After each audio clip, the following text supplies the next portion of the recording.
बहुत शुक्रिया कारतार साहब, आपको बिला वजह जहमत दी। अरे कैसी बात कर रही हैं, कैसी जहमत? बल्कि हमने आपको इंतजार करवाया, उसके लिए माजरत। कंपनी की गाड़ी खराब हो गई थी।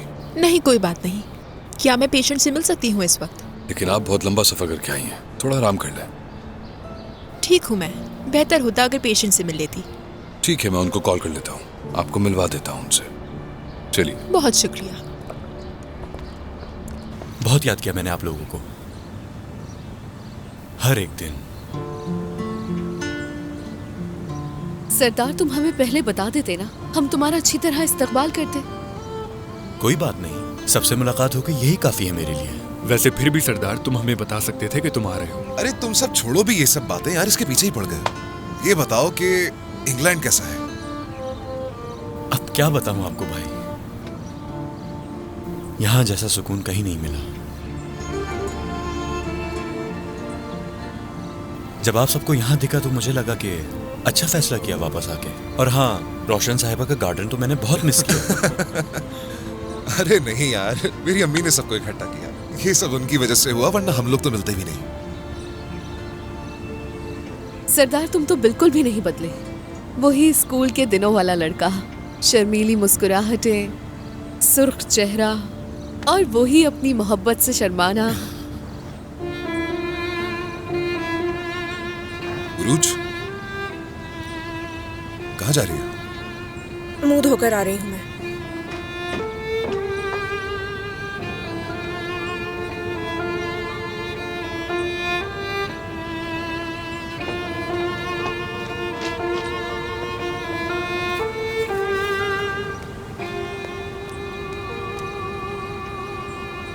उमर साहब, आपके लिए कंपनी से फोन आया था। मैंने उनसे कहा भी कि आप लंच में बिजी हैं, मगर ठीक है, बहुत शुक्रिया तुम्हारा। तुम लोग यहाँ पर बैठो, मैं जरा कॉल करके आता हूँ।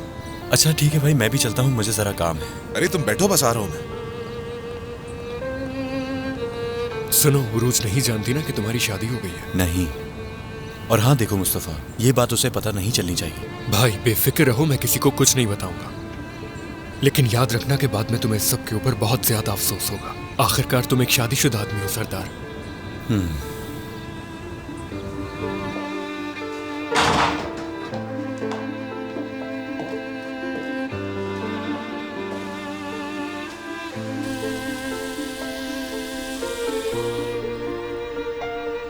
कहते हैं कि वक्त सब कुछ ठीक कर देता है, लेकिन वो एहसास जो इतने सालों से मुझे तकलीफ दे रहा था, वो क्यों ठीक नहीं हुआ? गोलियों से ज़्यादा जख्मी करने वाले वो अल्फाज जो दरिया के मुंह से निकले, मेरे लिए उसकी नफरत को मैं कैसे भुला सकती थी, जिसे मैं कभी अपनी बहन कहकर पुकारा करती थी।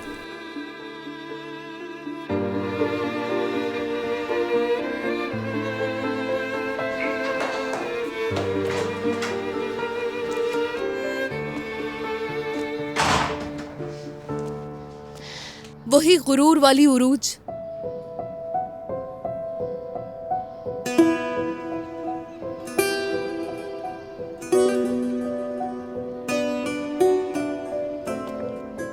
वही उरूज जो खानदान को जोड़ती है। तुमने फिर से कुछ कर दिखाया। समझी नहीं मैं। अब तो तुम खुश हो ना? आंटी और बाबा तुम्हारे साथ हैं और आपा भी तुम्हारे लिए यहाँ पर आई है। तुमने ऐसा क्यों नहीं किया दरिया? मेरे बाबा, आंटी और आपा हमेशा एक ही जगह पर थे। मैं चली गई थी, वो लोग कहीं नहीं गए थे। अब काफी वक्त बीत चुका है और मैं तुमसे इस बारे में कोई बहस नहीं करना चाहती हूँ।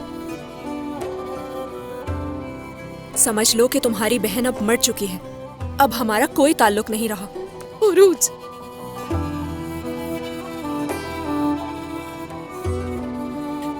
मैं भी बड़ी हुई हूँ।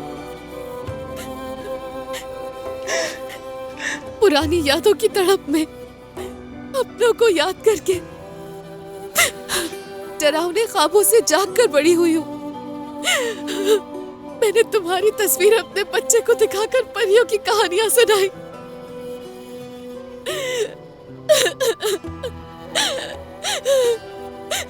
मैं अपनी कहानी हमेशा ये कहकर शुरू करती थी कि 3 बहनें थी।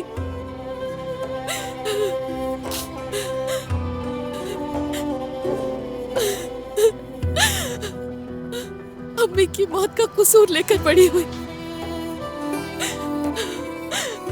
पेशेमानी दुनिया का सबसे भारी बोझ है। आज जब तुम्हें देखा तो तुम्हें गले लगाकर तुम्हारा इस्तकबाल भी नहीं कर पाई। जब ईफे ने मुझसे पूछा कि तुम कौन हो तो मैं उससे कहना चाहती थी कि तुम दोनों मेरी प्यारी बहनें हो। बहुत डर गई थी मैं कि वो छोटा सा बच्चा मुझसे ये ना पूछ ले कि अगर आप तीनों बहनें हैं तो फिर आप लोग मिल क्यों नहीं रहे।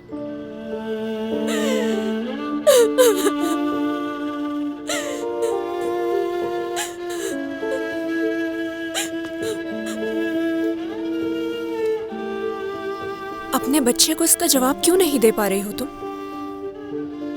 उससे ये बात बताती क्यों नहीं कि तुम हम सबसे नफरत करती हो? हाँ, मैं नाराज थी उरूज, गुस्सा भी था तुम सब पर, लेकिन हसरत थी कि तुम सबसे मिलूं आकर।